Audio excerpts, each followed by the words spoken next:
Thank you. Thank you for joining. I know we are slightly delayed and there are a lot of registrations. I thought, I'll let people join. So yeah, thank you. Warm welcome to this webinar. So the title of this webinar is Lead Generation Playbook, where I'm going to give you a blueprint of how to generate a $5 million to $10 million worth of revenue for your business. Now, irrespective of what the title is, you are going to think like another webinar which you wanted to avoid, but you wanted to be curious to see if it is worth it to be here. Every webinar has a typical process where they share insights, knowledge, and they promote our offerings. In this, I'm going to promote my offerings for sure, but here is a small twist. What we did slightly differently is there are a lot of registrations which came in from the Y Combinator companies, startups, and everything. So what we did is we kind of took a handful of companies and we started integrating them into this presentation, which means you will have some chances that your company's blueprint is already with me right now and it is going to be presented here. So I don't want it to waste much time on this. I'll quickly jump in. I'll just quickly set the rules of this house. The webinar will be less than 30 minutes. That's what I'm aiming for. And I'll open a 5 minutes Q&A to answer all your questions. And as I told you, to make it much interactive, we selected a bunch of businesses of our registrants and segmented into multiple buckets. Whether they are in startup, there are people who are in pretty startups. Y Combinator recently, graduated YC folks, and there are services company with more than 600 employees, CEOs also registered. So we channeled them and segmented in a way. It kind of will help you in doing things. And yeah, if you have any questions, if you wanted to know more, raise your hand so we can unmute you and you can start speaking. And yeah, there are a lot of templates in this, which, as an on-demand, like if you reach out to me back after this webinar, I'll be happy to do it. And yes, I'm going to show this webinar. Now, let me set the agenda for this webinar. I'm going to tell you who we are. Ideally, I have to do it last time as the last thing of this presentation. But I'm keeping it on the first slide to tell you this, why you have to spend your next 30 minutes on this presentation or on this webinar. I wanted to give you a very logical reason why you have to spend your time on this. Why? Because I kind of think one of the most valuable resources of any human is their time. So I just wanted to make the best use out of. So I'll cover who we are. Then will speak about company segmentation, like who the companies are, what kind of companies we are speaking about. And interestingly, I kind of decoded certain companies' success, how they succeeded or how they were able to generate, 2x growth on year without any external funding or with funding. And then comes to be a blueprint. It's kind of a task list where you can check on everything. And the blueprint was broken into 3 different pieces, like companies which are at 100K revenue and wants to go till 2 million, 2 million to 5 million, 5 million to 7 million. That's how I kind of broken it. And finally, I also speak about do's and don'ts. Now, the classic part of this is, yeah, I'm keeping this slide by because I wanted you to kind of forget whatever you are knowing. Why? Because the nomenclature is so tricky. Something as a contact for you, me, and a SaaS company is different. And for a community company, it's kind of different. So we are going to keep the same nomenclature, but I'm going to debrief what the nomenclature is all about. Now, quickly, who we are? We are Lemniscate Growth. Lemniscate means infinite. And yeah, we help companies to grow 10x, mostly B2B technology companies is what we work closely. Why? Because that's our foray. Now, to give you a logical explanation, like why you have to choose us is, now we are scaling $5 million to $12 million worth of marketing qualified leads, which is demos for these companies. Avenir is one of the best CLM solutions on ServiceNow. Quiz.ai is a generative AI-enabled data analytics platform. IQLect is one of the known best data sciences and AI platforms.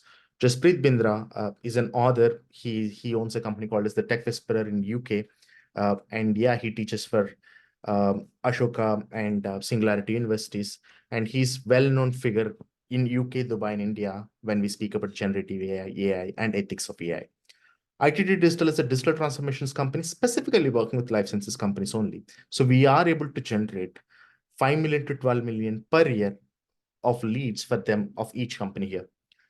Community building, we built community for Jasprit Bindra of generative AI communities, which you will find large folks, like one of the top 1% folks in SAP, VMware, FinServ, uh, IBM, Amazon. So it's 1,000 people community of generative AI, which has the top 1% of the people in the Fortune companies is what you will find it.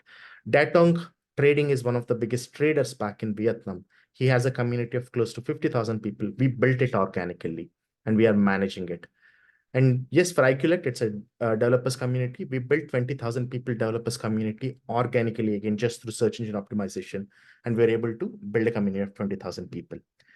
Sitting back in India, we were able to create multiple events for Avenir, one in New York, the second one is Baltimore, and we're able to get 15 to 20 people who are our target audience to the event. We driven everything from here, and we were able to create a successful events. We used to work with a biggest, uh, biggest events company called as Nextchange now, based out in Hong Kong. We did the Hong Kong FinTech Week 2017, which experienced more than 4,000 people, and we did the ticket sales there. For Quills.ai, every month we are doing an event with the AI Expo, which has close to 6,000 people virtually joining us. We did the conversion rate optimization from Avenir from a 2% to 12%, which is like the deals are stuck in the deals pipeline, and we were able to push it to the next level of the funnel. We did build the personal branding for Jasprit Bindra and Namrata Mahindra. Namrata Mahindra is the CIO and CDO of Aditya Birla. It's a conglomerate, like 12 billion conglomerate back in India. We did fundraise for Gatcoin in the ICO process for 16 million, and for Viva.ai, a $500,000 recently. We are doing enterprise sales where we generate our leads and we help them to close behalf of our clients. And we are doing end-to-end marketing for Bonfire. Bonfire is one of the biggest real estate tokenization platform in US. The right hand of the real estate guy of Richard Branson is running this company, and one of the technology executive who did 3 exits. And the last venture he walked with 200 million is the CEO of this company. So just 3 entities were able to do a $300,000 token sales just through email marketing. Why? Because tokenization back in US has certain SEC rules and we cannot actually do advertisement and everything. But just through email marketing organically, we are able to do a token sale of $300,000. That's more about us. Now, to speak about the segmentation of how we are looking at this segmentation. So you might be considering like, probably I'm a system integrator. I help companies to, build their fintech systems or supply chain management systems and everything. Or else you may think I'm a SaaS company and how would it help me? So this whole lead generation exercise or this blueprint is going to cover this set of people. Whether you are an enterprise software who are dealing with, either IaaS, PaaS, or any enterprise solution, could be like Avenir, who does CLM implementation, who is our client. JFrog is a DevOps company, and Zendesk is a ticket management system. So no matter what enterprise software you are on SaaS, this is for you. If you're a system integrator who are building mobile applications, web applications, Snowflake implementations, ServiceNow implementations, this is for you. If you are a community software where you say, my software or else, my tool cost is anything between $1 to $25 per user, but people will find huge advantage of it. And I'm kind of looking at 100,000 people using the free version, and I want 10,000 people paying $25 per month to me. If that's the case you are looking, this is the right webinar for you, or this is the right checklist for you. If you're a platform builder, you're saying that, I build platforms, whether you wanted to use it for your product companies, like Toyota wants to use it, Ford wants to use it, the technology team of Ford wants to use it, can use it. And if a system integrator like Infosys, Wipro wants to kind of take it and, they build solutions and want to upsell to their clients, you can do it. So there are platform builders also who kind of did this. And agencies similar to us who are into marketing, lead gen, demand gen, HR agencies, design agencies. We are covering all these segments. I know I missed one or two, which includes technology consulting and freelancers, but it's a whole different ballgame to do. So we are looking at it as a very lean startup stage. It was not for these people. Now, quickly to walk you through the growth analysis, I took Tori. Why? Because recently, the cloud spend management is one of the biggest problem. So there is a famous joke which says like, if the richest person in the world, if it is Elon Musk, and if he kept his credit card in an Amazon Web Services E2 services, and he forget about it, in next 1 month, he will be the poorest man in the country. Why? Because the cloud costs are that hidden and that very, very peak in the kind of a thing. So to solve these problems, like, are you using all your tools right? There is a new industry which evolved in last couple of years, probably 5, 6 years, can say, starting from spend desk and everything, which kind of sees or looks at your SaaS spends. For example, you bought 6 Salesforce uh, licenses and you have 2 ServiceNow licenses. Probably there is a downstream which went in. You have to lose one ServiceNow guy, but there is a still seat available. But you have to upskill and went to 8 people in ServiceNow. So these are like every company, every department uses hundreds of SaaS applications together. At an average, there are more than 48 SaaS applications every company, which is more than 500 employees or 600 employees uses, which is not known.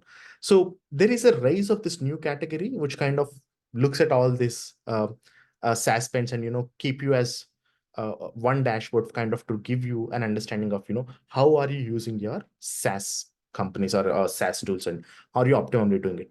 Tori is one of the pioneers, can say. Now we kind of broken it into the SaaS companies model. Why? Because for SaaS company, which is on a freemium model where like you wanted to try for 14 days or do things, I think 75% of the sale should happen from marketing itself. There will be SDRs of 10, 15%, and there will be account executives. But for most of the SaaS companies, if marketing takes care of 80% of this, right? So it will make the sales much easy for most of the companies. So Tori has close to 55,000 people and 33% is organic traffic, which is people typing in a keyword saying that how to save my extra charges on AWS or Snowflakes. And you kind of, get to understand. I mean, the person landed on the website of Tori. So you have 33% of the people after 55,000 coming organically, which is they just did once and they kind of managed it. And with zero ad spends, they were able to get that kind of a traffic. Direct traffic is someone who is already on your website, or they came into your website, or they're typing tori.com is the direct traffic here.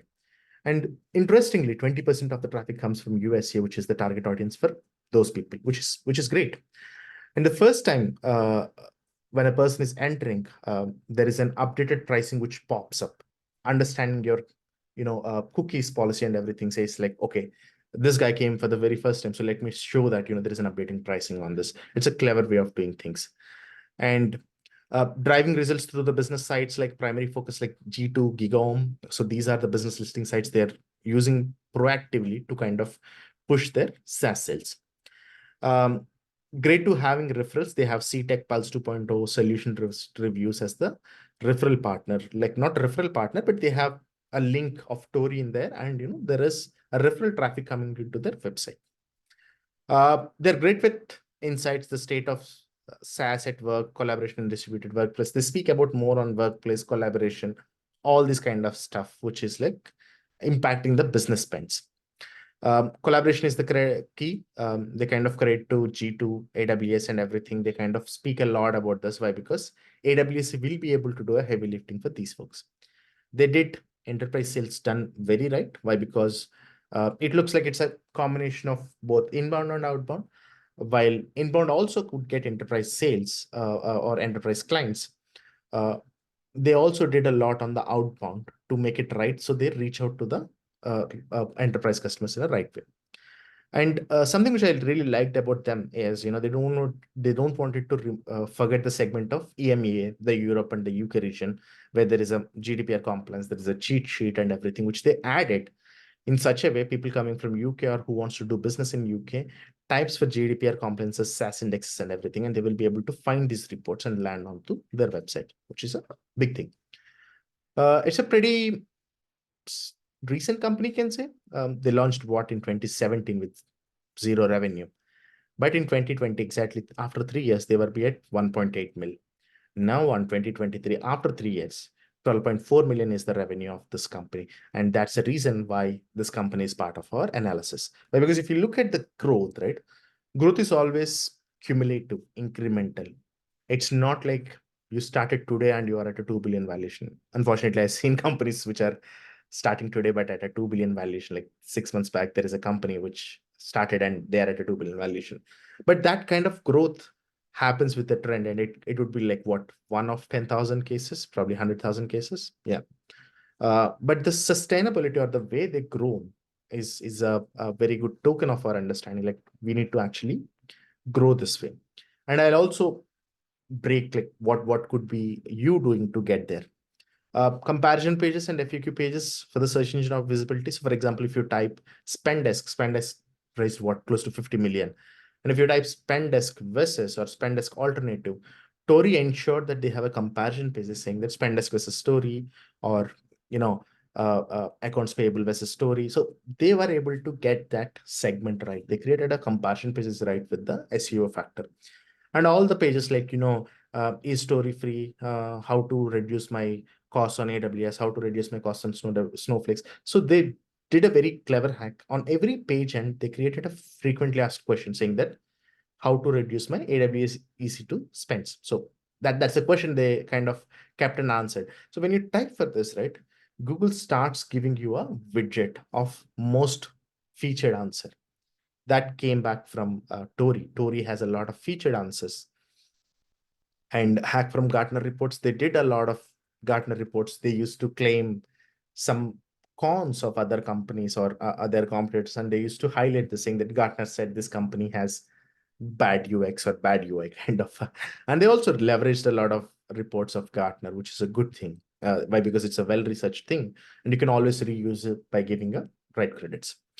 They have a glossary page. I think that's the smartest move. Why? Because if I'm typing something like, what do you mean by snowflakes, or what do you mean by service term, or anything on those links, what do you mean by procurement? So they also had multiple segments in their mind. They actually prioritized someone called as a practitioner. And who is a practitioner? I'm going to speak a lot on this after this. On this analysis after this analysis, but I'm going to speak more about it. Next comes Analytics 8. This is a pretty interesting company. I'll tell you why. You need to know the backstory of the CEO. I'm not going to tell you why, because it's a huge story. But Analytics 8, to bring the elephant to the room, they are acquired by Accenture long back, but they still operate as an individual. They're part of Accenture, but it's still a cash cow for them. It's not an integrated division of Accenture, can say. One thing which really surprised me for Analytics 8 is they were able to get 1.8 million ranks down in a span of 6 to 7 months. It's a very tough thing to achieve. So to give you a backstory about Alexa ranking is a ranking which gives you what is the popularity of your website, right? So if you have a great website, if you are under 100K, it means you're absolutely popular website. You are a great website, but unfortunately, no one will be able to make it. I mean, very few people will be able to make it to the 100K kind of. And when we started looking at it, they're at in millions, but they were able to reduce to less than a million. And they dropped 1.8 million low. For example, consider they are at 2.8 million. Now they are at 900K, which is they did something very drastically to change their presence. And this happened after Accenture acquiring them after 2 years or so, which means one thing you need to understand about is SEO is not underrated. SEO is a crowded space, yes, but it's not underrated. Most of the companies' hearts are like, if you look at a successful company who are just trying to do stuff, build stuff in a very organic way, you will find SEO strategy as definitely as a heart of their content strategy or channel strategy for sure. Yeah, 60,000 visitors, 60% from organic, 25% from USA. They did something very, clever in this. What they started doing is like, when you get to their website, right? There is a data strategy session. It's a lead magnet. When I say lead magnet, like you entered into the website, and it says like, do you want it to have a free data strategy session? They kind of take all the information from you, or else they take your initial information and say this is a free strategy call, and they will, in that call, they will have a bigger questionnaire to ask all the questions, take all of your data, and they will be able to give you a lot more better insights on this, which means like you are a lead, you are looking for this kind of services, and you think it's a free thing, so you can make sense to your data, and that's the opportunity. Now consider these people will have high intent to buy or highest proximity to buy your solutions. right? And the reason why I bumped into Analytics 8 is when I typed Snowflake's consulting companies in USA, that's their first result, which happened to be. And to my surprise, what I seen is, they deal with multiple industries, multiple um, technologies, but in last 2 years, they were able to zero down to just the data solutions part. And one more thing which I'm really happy about, or can say one thing which I'm really make me really comfortable is UK and EMEA is one of the biggest markets no one wants to lose, right? They did something really clever. They created something called as analytics8.uk. They created a standalone UK page, and they ensured there is a GDPR compliance, everything on those lines. Like, there is a double opt-in, there is spam can act. Everything was intact there. And now you are able to fill that form. Why? Because it's an UK website. It has all the compliances. So most of the companies, what they do is they have a single .com website, and they also try bringing EMEA UK folks. Now the cookie policies cannot be accepted as it is for the rest of the world, and you cannot keep an entry barrier to rest of other countries. So it's a smart move as per me. They did a lot of Gartner vendor briefings, which is still available to access.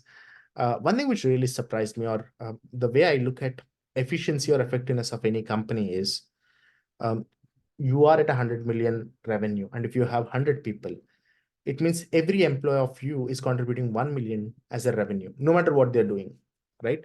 That's an effectiveness and efficiency of the company. Average, I see 68,000 is a good number if they have a companies in US and India as a development center and everything.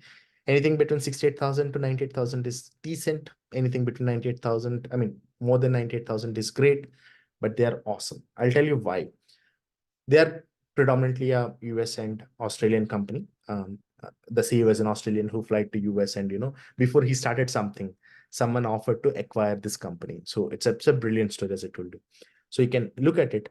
They have 918 people at a 182 million revenue, which is like everyone is contributing close to 200K. Now that volume is huge. Probably McKinsey, PwC is also not looking at that kind of a volume, precisely, can say.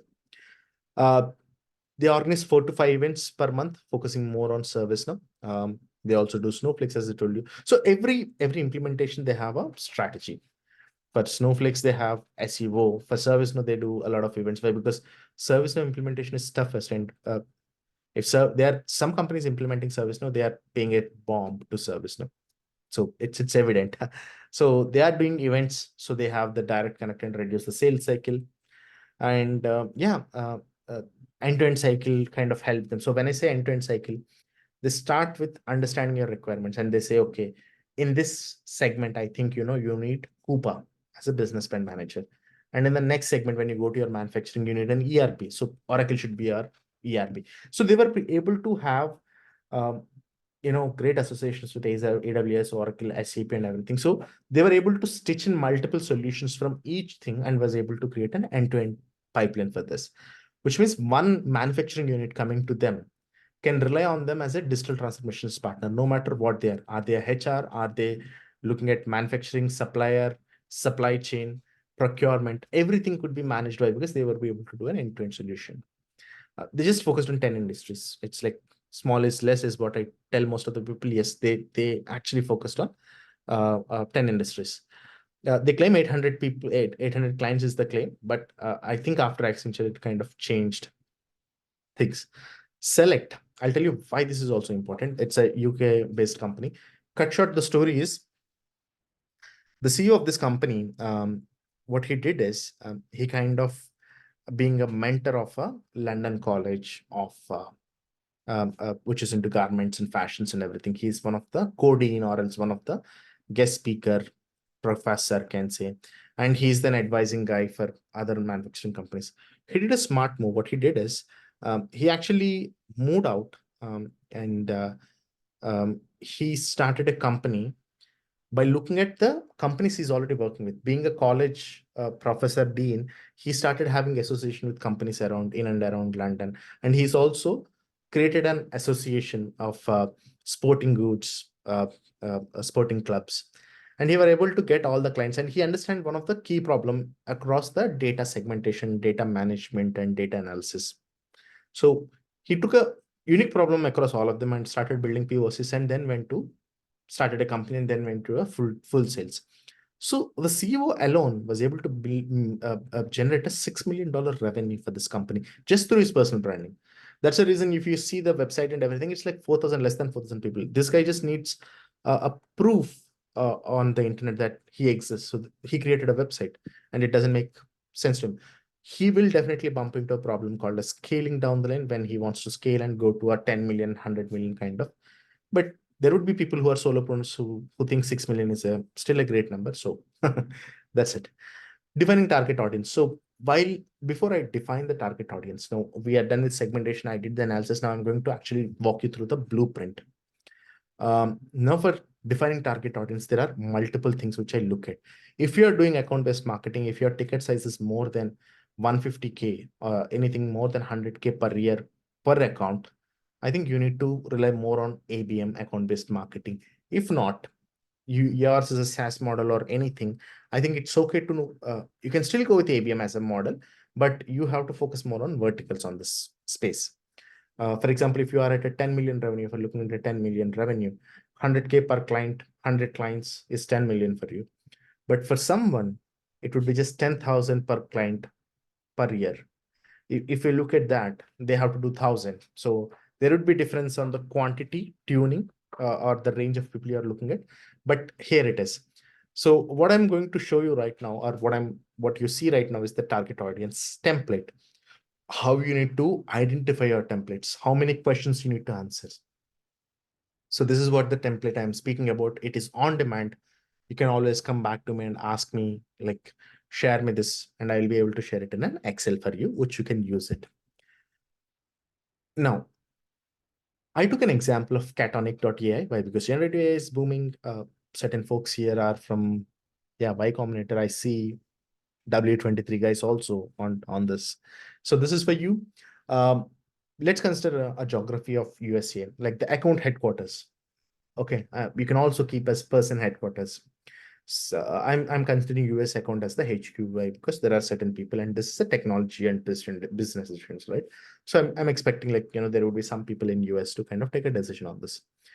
Target group revenue is anything between 50 million to 2.5 billion. That's what we call it as SMEs. Industries are industry agnostic. Why? Because Catonic is uh, it does two things. It's a generative AI stack, and it's also a MLOps thing, which means you can download this, build solutions on generative AI however you want it to. For example, if you wanted to have a solution sitting on your Salesforce, look at all the data and give you a proximity score on all these will be the best things to go ahead. You can do it. You are a creator, you are doing YouTube things, and you are doing micro content a lot, and you are running out of your thoughts on social media, caption generation or description generation. This is for you. So you can build this. So Catena gives you this raw platform where you can build solutions. So it's industry agnostic. Marketing people can use it, procurement can use it, manufacturing can use it. So it's both industry and department agnostic, can say. Persona we are looking at is technology, data analytics, engineering, DevOps, infra, cloud. Reason being, we are speaking about training, building LLMs and everything, which needs a technology expertise. So there might be a use case, but it has to be still routed by DIY or the technology spectrum.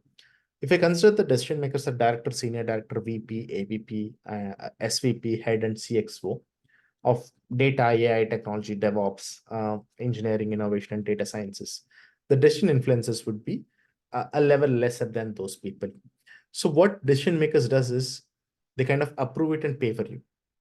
Decision influencers are the people who thinks a lot, learns a lot, do a research, and give their research to data decision makers.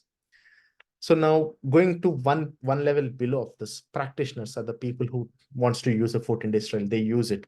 They find it fascinating. Why? Because they are the people who are getting their hands dirty, like the junior cloud executive, senior cloud executive, senior DevOps executive, an AWS expert, a tech lead, not a senior tech lead, but a tech lead. These people experiment, start finding new innovations. That's their core competencies also. So practitioner uses this, takes to decision influencer, who is they're reporting to. Decision influencers look at it, they get on to call this peak, they give you more volumes of data, more understanding about the product. And then it goes to decision makers to kind of get into the picture of it. So of course, there would be a procurement team, which is part of the procurement. So it comes way later. But you need to consider these three different sets of people. Now let's consider Catonic is looking at a segment or a positioning statement for them is generative AI app builder or no code, low code generative AI platform or MLOps. This is where we need to look at it. Let's set up quick goals of what is this all about, like 10 million in revenue in next 24 to 36 months. Why? Because even if these people get into demos, right, the average turnaround would at least be 3 to 6 months kind of a timeline. So you may build the pipeline way early in 1 year, but to close this 10 million revenue, to realize this 10 million revenue, you need to have at least 24 to 36 months. But the best part is these are going to be recurring payments. At least if not for the system integrators, for rest of them, it is going to be a recurring payment. So it's a worth spending your time. Why? Because you're not looking at 10 million or 1 million from someone. You're looking at 3 million potentially in the next 5 years, which is a very good thing to happen, right?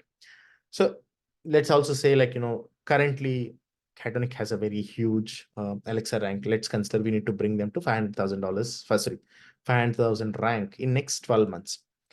And maybe we need to aim at a 300,000 users per month. And this should be in next 6 to 8 months. So in next 6 to 8 months, it has to be 300,000 users per month consistently for next couple of months. And get a segmentation of minimum 30% people coming from North America. That's where our bias looks like, right? And for the first page, if you look at, there are top 350 keywords of your competitors. It has to land on this. Like, you need to start competing with these people. Be a partner, be a part of Gartner Forrester IDC reports. Any of two works. Gartner is little tough to go through, but Forrester IDC, Nucleus Research, all these are easy to go. Frost and Sullivan is all these are great. To get to a 10 million revenue, you need to touch with at least 2,500 plus accounts. And again, this is a number which could be 2 and 4 for multiple people. For SaaS companies, it could be different who are charging 10,000. But for system integrators or platform companies who are charging 100K per year, it would be different. Now let's consider Catonic can broadly segment their accounts or plan their accounts into 3 different buckets. System integrators like Wipro, Infosys, Analytics can say, these are the first people to buy. Why? Because they have this toughest thing to keep the account with them. So someone came up and asked them to build a solution. They did build a solution. Now every time they would be doing a firefighting to reduce costs, increase productivity, and they have a chance to upsell. So they can also increase the revenue standpoint here. And they have to be on the trends part. And unfortunately, these people will not have much of R&D efforts to kind of, use something, build something. So hypothetically, if you're going with a 500, 600 employees system integrator who is having 30, 40 clients, with the highest chances, 4 clients of them would be your clients. They would ask you one thing is, can you white label? Catonic, if you go to their website, they have this strategic move of you can white label, which means Catonic can remove their logo and you can keep your logo and you can sell it to your client. So what Catonic does is they have a yearly fee. You will pay that subscription fee per client.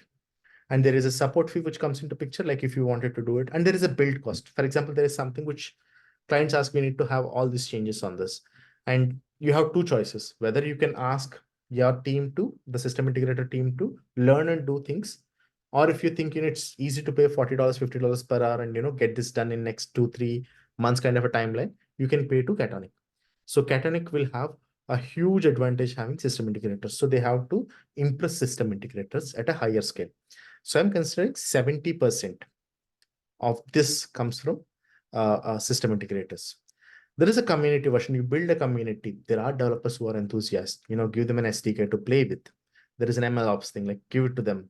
Use boot camps, use hackathons, build a community of 10,000, 20,000 people. And what it happens is when it goes to production, they have to pay something.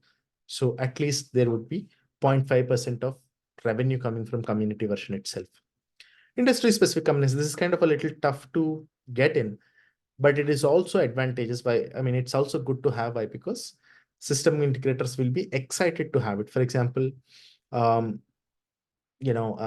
let's say Target came to us and said, like, we wanted to use the solution. Target will take a lot of time to build this, close this. Catonic will have a lot of efforts time going into close. But if you could get Target onto the logo, onto your website, on Catonic's website, system integrators will run behind us, Catonic, to actually get them signed. And the best part of also having system integrators, for example, if you go to Pfizer or Novartis and tell them, like, I want to do a business, they will not start speaking with you. They'll always say they have another system integrator. For in this case, they have something called as they have Perficient Systems, and they also have the other company is Protivity. So all these companies, they will say, I will not take you directly. You go through my partner, system integrator partner, speak with them. And if they think you values, or else, you kind of fit into the criteria for cybersecurity or compatibility or existing systems, they will do the introduction to you. So you cannot sell to a companies more than 3.5 billion plus. Why? Because they let the system integrator and partners take care of that. Now, a high level of the funnel, not much of this. Consider you have 18,000 contacts on the top of the funnel. Suspects are the people whom you think will be the first priority people to reach out. Could be a segmentation, like people using XYZ technology. So I'll be able to get to them faster. So that's a suspecting.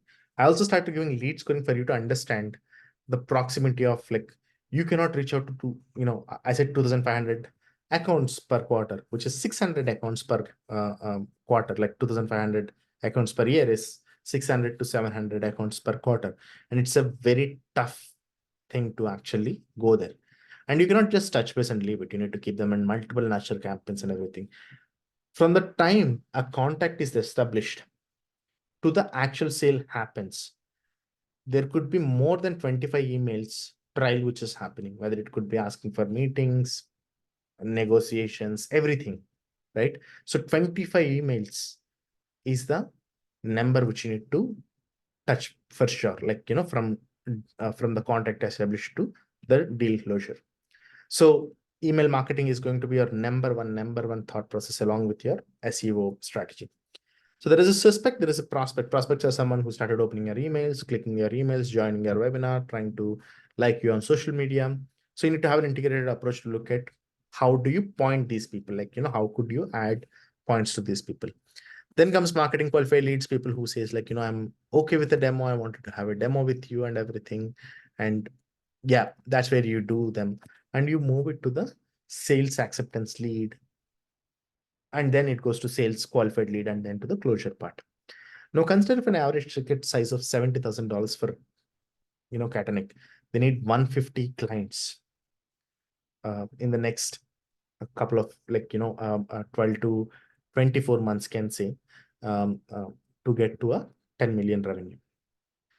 Now, this is the task list which I'm speaking about. For example, if you're at 100K revenue and wants to scale to 3 million, I'm considering you are a foundational, like level 0. There are a lot of things which are not set yet, but easily set. So you can hit the market. So consolidate all your data, previous clients, known prospect, everything, keep it in a very well-established Excel or a CRM system. Then aim for 2 to 3 business listing sites, could be G2, good firms and everything. Identify and build, when I said the ICPs and everything, which I built for the Catonic in the initial slide, that's the one you can look at. Business listing sites, identify sites which matter to you, whether it could be Manifest, Clutch, anything on those lines. Now, based on your audience, you need to build the top of the funnel, middle of the funnel, bottom of the funnel, like the 5 stages which I spoke about, contact, suspect, prospect, MQL, and SQL. So build everything on those lines. Like, what is the content going on top of the funnel, folks, whether they are coming from website, email, anything. So build those content in an Excel every time and keep on tweaking it with the time. So there is a specific criteria. Top of the funnel is more about a consideration phase. So you need to give them buyer's guide and you need to tell them, like, this is how we are better than so and so. So you need to have that strategy in place, and you could get it very easily. And explore niche areas.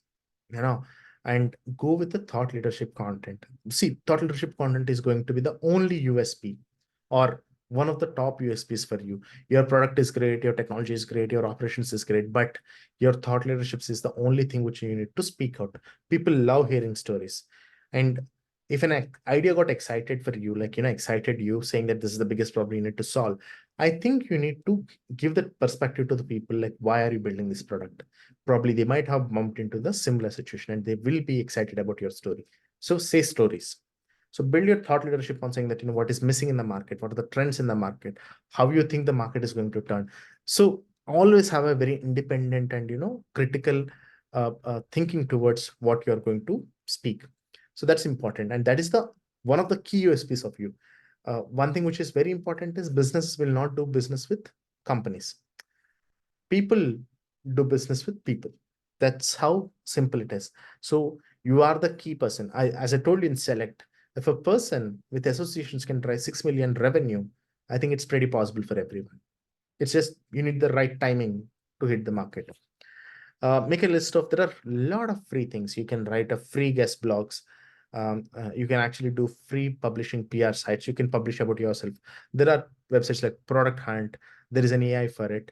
Lot of websites which you can, kind of register your tool. Let people use for it. Look at it. So look at the very low hanging fruits and start working on it. Competitor analysis, again, we have a template for it. I think the best way to look at your competitor analysis, find the giants in the industry which you wanted to be there in next 15 years, right? 10, 15 years kind of. Then there are parallels, which is like you and them are trying to eat the same pie. You both have the same competencies, right? Find what are the parallels doing. Future threats. For example, you are going to be you started a security company, or else, let's consider you created a threat analytics cybersecurity company. Now, if the director of 40 client or director of a bigger cybersecurity company quit his job and started another company, he's a future threat for you. Why? Because this guy is going to speed up in such a way that he's going to chase you. He will be a parallel in next 2 to 3 years, and your giant aspiration in next 5 to 6 years. So always keep an eye on the future threats. Why? Because you need to understand how they think. It's always important to kind of look at what is working for them also. If they're quitting something, I'm sure they would have some demand already generated, but for the scaling, they also need to do some things. Now, for the 3 to 7 million, you need to have a whole different ball game. Start doing a random firing stuff.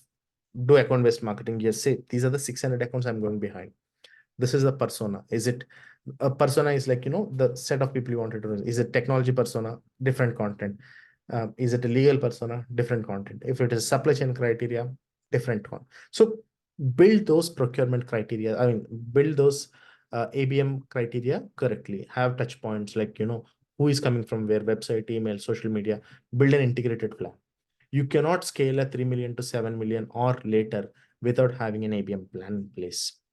Else you would be still firing shots in a very random way, which is not going to give you any results.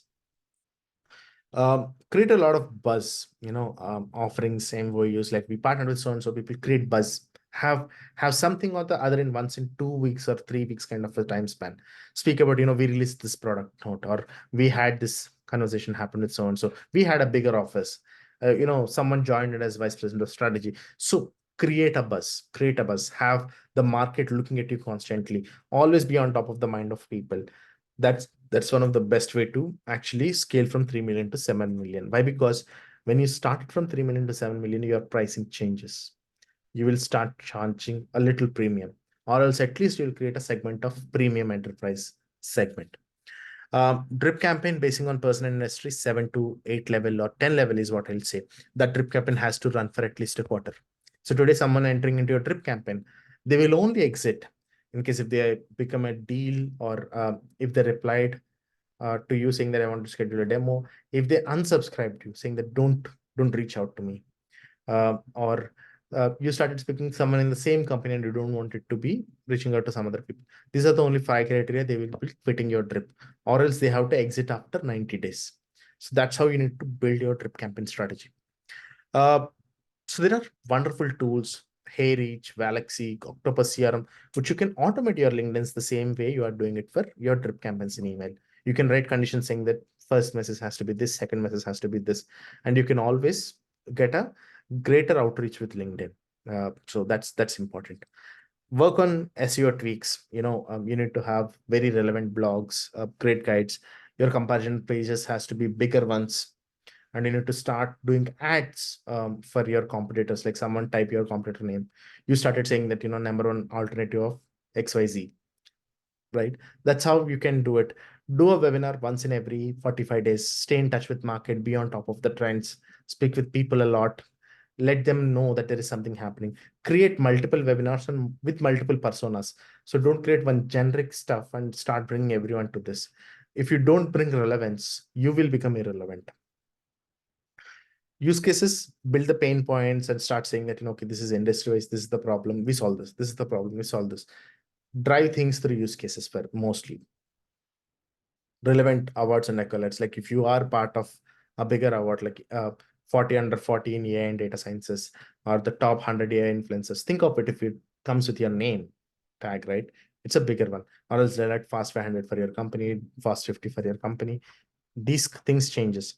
If you go to 10 million, all your customers are, or at least majority of your customers are going to be enterprises, and they only rely on research analysis or analysts like Gartner, IDC, Forrester, CB Insights. Be there. Be there as one of the game changers, and you will be under the radar of these people. Create meetups, communities, meet a lot of people, do a bigger events. Why? Because you meeting someone in person will reduce the sales cycle a lot. Why? Because one thing which is important for businesses or people dealing with people is the trust factor. Without building that, nothing is tangible. So you need to build that, and humans are, as you know, a social animal. So I think you need to have that interaction. Doing this thing in Zoom is a good way to get, right, yes, we are going to do this, and once we shut it down and we go back, it's not going to work. So have in-person conversations, drive a lot of people, speak with a lot of people, understand the feedback, create a great customer success support teams. Work with that feedback loop every time, coming from anywhere, whether it could be your sales team, your marketing team, customer success, anything. Create a flagship event, bring 2 to 3 of your top clients, speak about you. It would act as a personal branding for the people who are there, or the company don't have to spend a lot on PR. You are doing it on behalf. Let them speak about, for example, your client is, let's say, Novartis. Let CDY is the person who dealt with you. Bring him on. Let him tell that, how Novartis is changing the world. But also let him thank you with the last 2 minutes of his uh, speakings. Like, this is how Novartis is pushing so and so using our vendor or our partner, and let them speak about this. Launch thought leadership articles, podcasts, and webinars. Speak about thought leadership only in this case. Why? Because your executors are, your team is going to be your asset, whether they are speakers, doers, anyone. That's the only asset you will have who will drive you to plus 10 million. Add few new industries. Initially I told you, like, focus on 2 3 industries. Now add more industries. Try solving multiple problems there. Start working on ads. As I told you, LinkedIn has started messaging ads where you can give the criteria and messages start bouncing to them. You can do in mails and everything. You can do it. Now here comes the tools list. So the beauty of this tools list is very cherry picked. Why? Because this is both free and cost effective. So you have a free version of most of these, and there is a cost effective version also. No matter even if you're a 10 million company, you will still find it useful. So I built those kind of products here. Apollo.io, which is leads data, you will get the prospects data. Most of the people tend to miss built with. So what built with does is, built with give you a list of accounts who is using a specific technology. For example, your New Relic is what, close to $200 per month, kind of a thing. If you look at New Relic, there are close to 12 million websites using New Relic, which means somewhere or the other they are using it. For example, I wanted to look at companies which are using ServiceNow as an example, right? Um, let's see if we can get it, or else let's say Salesforce. Yeah, let me just, yeah, Salesforce. So if you look at Salesforce, Service Cloud, specifically 4,819 websites are looking at it. With this, you will at least get the accounts list, right? Built with will give you accounts list. And the best part is it is $249. You can download two technologies. Let's say you can download Salesforce and New Relic to give you an understanding of sense. So like they are spending on New Relic. So I'm a complimentary of a stage before New Relic. So they can spend on me. You can still bet on this. One of the underrated stuff is maps.google.com. For example, I wanted to look at, let's say, I really wanted to go back and look at Texas as a region.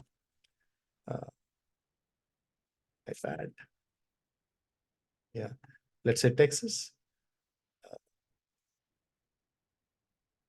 Yeah, Texas, USA is a criteria. And if I click on nearby um, software companies as an example, you will find all these companies in Texas. All you have to do is maximize it as much as you could, so you get more options, and you can start looking at how is it happening. For example, Level Up Your Tech. You can always click their website, go to LinkedIn, find who is the CEO of the company, and do some kind of things like that. So Level Up is this one, and let's say uh, BSM TechSoft, right? So you will find, again, you need to do a lot of due diligence on this, but at least you can get an accounts list on this. Now, going back to this, MailChimp, as you know, you will be able to do 500 emails for free, right? You can always archive and start doing it. But I think one of the best investments for any company is MailChimp due to the deliverability rate, deliverability, or, the ease of doing things with MailChimp is great. So buyer's intent, you can find the buyer's intent in such a way, the company got funding, or else, the company started hiring an executive level guy or a person who is kind of what you're offering, or someone from one level went to another level. They got so and so award for their practices. So all these are intent data for you. And email validations, few are free, like you can actually look at Verifalia. Emailable will also give you some credits, which you can use it. But Emailable charges what? $30 for 10,000 emails, which is like you can upload a list of emails you have in place. Look at they are not going to bounce, right? That's one thing which can Emailable give it to you. Low-hanging opportunities, I think pretty much you can start working on G2, Gartner, Peer Insights, Crosstesk. You can list your software, you are there. If you are a system integrator, look at Manifest, Clutch, Good Firms, all these websites. You can launch 5 to 10 PRs, like, there are free PR sites which will let you keep a new PR, like, free PR. High frequency sites, there are Product Hunt, there is an AI for it. You can always list your stories there, or else, products there. Comparison pace of the top 5 competitors is going to be definitely changing. Like, it would give you a lot more better traffic. Use built it for the data part. Why? Because you'll get the accounts data, and you'll also get the patterns of emails. Like, is it first name dot last name at so and so company name.com or something.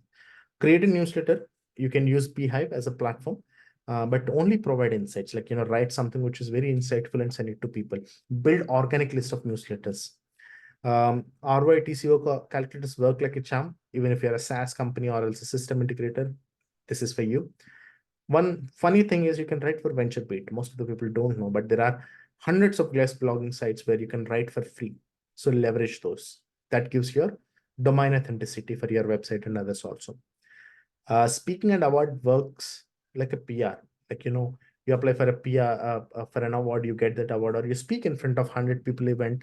It kind of creates a huge ripple effect on what you're doing right now. Like, it kind of accelerates, works as a catalyst for you. There are accelerator programs. If you're a startup, Wipro has an accelerator program, NetApp has an accelerator program, Microsoft has an accelerator program, SAP have an accelerator program. Watch out for these accelerator programs and be a part of those.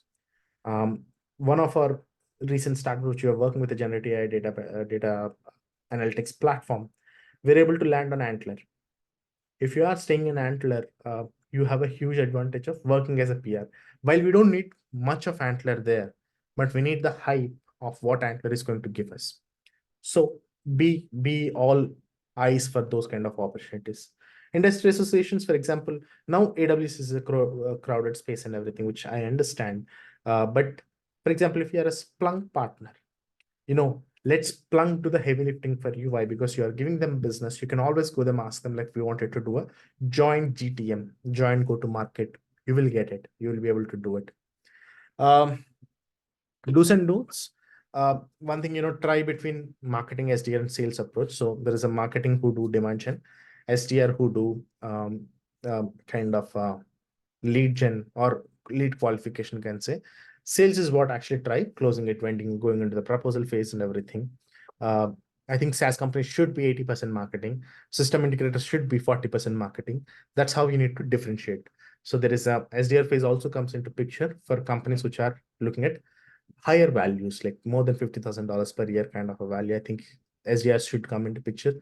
Now, post this, which is not relevant here, but after sales approach, you also need to build a great customer support team or customer success team who can handle. Why? Because keeping a client is as tough as bringing them. Don't undervalue your personal branding. People buy from people, as I told you. Events are overrated and meetups are underrated. Try going for more meetups. Why? Because you'll find that enthusiasm. Events is all about your tuxedos and people speaking about big things and nothing moving out. I built events, and it's kind of I'm having my self goal, but still I would love to tell you this. We also built meetups, so meetups are lively. I think you should focus more on meetups. Less is more. Don't be greedy. Think of as many circles as possible. Like this industry, this persona, this kind of, keep as many filters, narrow down your reach. Don't try reaching out to everyone in the market. You will end up getting no one. Keep as short list as possible. Okay. The shortest list is the sweetest list. If you consecutively look at, like, I wanted to do the business with these 100 accounts, you will do business with at least 2 to 3 of them. That's the only approach startups can do, right? Always do less than what you think is necessary. Don't broaden your things. Don't at all do it. It leads to nowhere. On a counter, it kind of creates panic, mess, chaos across your process, and silos across your process. So manage things. ABC, always be closing, is always less than always be solving. Solve for this. People love solutions. People love stories, right? People don't wanted you to be, your SharePoint expert, service expert. They wanted them to be a collaboration expert. They wanted to have someone who can streamline their workforce automation. So people will consider you as a problem solver. So be a resonant to that. Don't be a typical company who are trying to do everything. Come up and say, if you want, I will also build rockets. I know if there is an opportunity, and if you ask me, like, do you build rockets? I'll say yes. But don't promote everything. Be very limited, specific to the point. Have a 360-degree approach. You need to stitch between your sales, marketing, SEO, email. Every touch point of your customer is important for you. Unlike earlier, it's not like we spoke with them, met them a couple of times, and we want, will not work. Even after your client is signing today for you saying that I want your solution, in next 3 months, you will still be looking at your competitors saying that, can I onboard them after next year or this year? So they'll always have one thing: reduce cost, increase productivity, do things as much as possible, like automate as much as possible, reduce complications, be 24/7 online. So these kind of things is what people are expecting nowadays. So I think you should be always solving, have a 360 degrees approach. In a startup, you are not only a doer, you are also mentor and a delegator. So you need to delegate your work, and you need to be also mentor, and not necessarily in the same order as I told you. Now I'll promote myself, as I got the span of attention from all of you. Let me promote from myself. While we do, I say myself as, like, we solve for business on the first phase of it, whether it is team demand generation, lead generation, your conversion rate optimization, your sales, anything on these 4 segments, I can help you. If it takes for me to telecalling, I'll do telecalling. We'll do telecalling. If it takes for us to travel somewhere and meet people and convince them behalf of you, we'll do it. If there is a conversion rate optimization where you say like 100 deals and I couldn't end up getting those 10 deals, I can only get 2 deals, we'll do the conversion rate optimization. If you say our email delivery rate is very bad, we'll do it. If you say I cannot manage our clients, we'll take care of your CRM implementation. So I can do end to end on sales and marketing for you. But that's not why you have to choose us. Why you have to choose us? One thing which we are sitting on is um, we are like very quick to market. When I say very quick to market, if you want to reach out to 200 accounts in next 1 quarter, okay.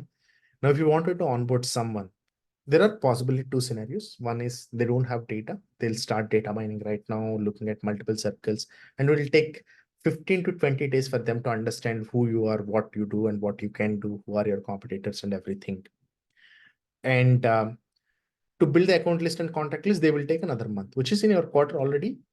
Probably 2/3 is already done. 1/3 is the pending, and they will start doing campaigns. And unfortunately, what happens in that scenario is your sales cycle should be always from July to July, not January to January. I'll tell you what. If you are able to generate a lead from, for example, in 2024, from January to July, you will have highest chances that you will close that deal in next 6 months, which is end of this year. Anything coming after this 6 months could be your August, September. You will be able to close that deal only after next year. So your sales cycle is not Jan to Jan, July to July. Now, the advantage with us, sorry, I spoke about the first set of people. Second set of people are, they do lead generation for XYZ company. They will say they have the data. So for example, it is happening. So you are also doing ServiceNow implementation. There are other companies also doing ServiceNow and implementation. So they launch the same campaigns for both of you. Highest chances, if you get the same set of clicks and demos, they will also transfer that person to you. Like, some whoever is scheduling the demo with XYZ company will also get to you. We don't do that. We definitely don't do that. Why? Because we are sitting on close to 5.6 million data, which includes a lot of accounts. If you say, Mac, my target is Fortune 1000 companies, we have the data. You just wanted to go with vice president of data or DevOps or AI, we have that data. If you say I wanted to go with only supply chain folks, we have that data. And the best part is we are not using the same data between anyone. You can cross check. I can give you my client references. Anyone who is, we generally outright say that, for example, we are working with Avenir, which is a CLM platform on ServiceNow. We have received inquiries from CLM platforms, and we have to upfront say we are not going to work with you just to keep our interests aligned with Avenir. So that's something which happens. And luckily, there's a wide market. So anyone can come up and ask, like, we wanted to launch this, we'll be able to launch this. So we have a gold mine of data, and we will be turning around very fastly. As we are a market analyst ourselves, we keep on scouting for better products which is in the market. Why? Because we do a outreach also. We'll keep on looking at how this company is growing on. So we know if you have a company within, like, you come up and say, this is my product, I know your competitors right now. I can tell you at least 2 to 3 of them, right? And second thing is, we don't give you a proposal. We'll give you a growth plan before you accept for, you don't have to sign us and say, what, Mac, I'll sign you and give me the growth plan. No, you don't have to be my customer. You can reach out to me and tell them these are the problems. I can give you a growth plan, right? For passionate B2B technology companies, we are still doing it. If we think, there is a value add for us, we will definitely do that, right? If not, we are not asking you to, like, pay everything for us and do things. No, we'll still be able to guide you in a better way. Second thing, we are solving, as I told you, we are working with multiple businesses, multiple business models, multiple technologies, multiple personas, multiple geographies, and we are solving their sales and marketing problems. Whether you speak about building a $5 million pipeline with zero spends, we did this. Building an $18 million pipeline with some kind of spends as the primary focus, which we call it as performance marketing, we did that. Conversion rate optimization, we did that. Building a community of target users just through SEO, we did that. So we will be able to solve your problems in way better than what you think could be the right solution. Why? Because we are experts in this. And last one, it's a flexible engagement. For example, you say, what, Mac, we don't have a marketing and sales team. We are open. We'll be your partners. If you say, we have a marketing team, but we have limited members, and we need help in XYZ areas, or we need all these things to be covered, We got your back. We'll do this. If you say, I don't have a marketing team, I wanted to buy something by because I feel it's my intellectual property and I wanted people staying with me. Fine. You go hire the team. We'll train you. We'll train the whole team. We'll co-create your marketing qualified leads pipeline and your sales pipeline together with your team. So that's us for you. So yeah, this is majorly it. We are based out in India, Hyderabad, India, and we also have one of our resource who is a data scientist turned marketer in California, and we have few people back uh, in multiple places of India. So yeah, we are a bunch of growth enthusiasts, and I'll be happy to take questions. I see a question already. How does Alexa ranking help? So Alexa ranking doesn't help you. Um, it's more like a vice versa thing. Alexa rank is more like you wanted to understand there are billions of websites outside the world. Google has only 5% of the internet. Most of the websites are not even existed on Google. Now that 5% is even huge, right? So how do you rank across all these websites? Like, how do you rank websites, right?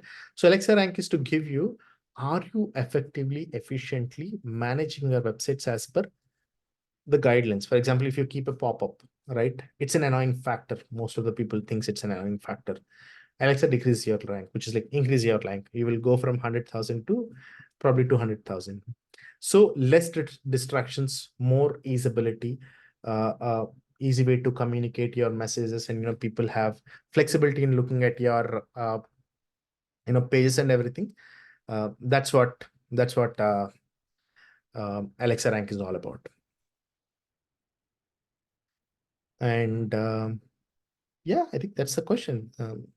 Either I spoke in such a way no one understood something, or everyone understood everything. No, anyways, thanks for being this great audience. I'll send this recording also to you. And if you need a template of all these things, please write back to me. And if you'd like to have a one-on-one call with me, yeah, it's a paid, unfortunately. One-on-one call with me to kind of discuss. I'll be happy to discuss. But here is the catch. In case if I think, I enjoyed the conversation, and I am adding some value, or you're adding some value to my business due to that conversation, I can wipe out that fees. I can refund it. Right. Thank you. Thanks everyone.